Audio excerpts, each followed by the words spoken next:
Kung target mo makapag-ipon ng 540,000 after 20 years, kailangan mo mag-ipon ng 27,000 per year sa loob ng 20 years kung ikaw ay nag-iipon sa unan or sa savings account.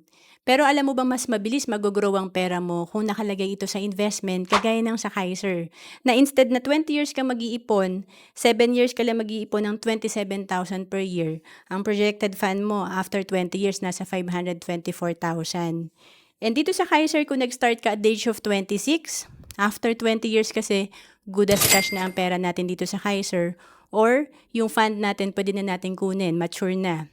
Pero pag hindi mo pa kinuha yung fund mo, after 20 years, kagaya ng sa sample natin na nag-start at the age of 26, pag edad niya ng 65, nasa 3 million na yung fund niya sa Kaiser. Patuloy itong mag-grow at may healthcare pa siya. Ang Kaiser ay tinatawag namin na level 1 investing kasi dito tatlo na yung meron ka.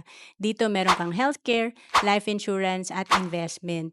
And to know more about Kaiser, message mo na ako sa FB, Roancelis Capistrano.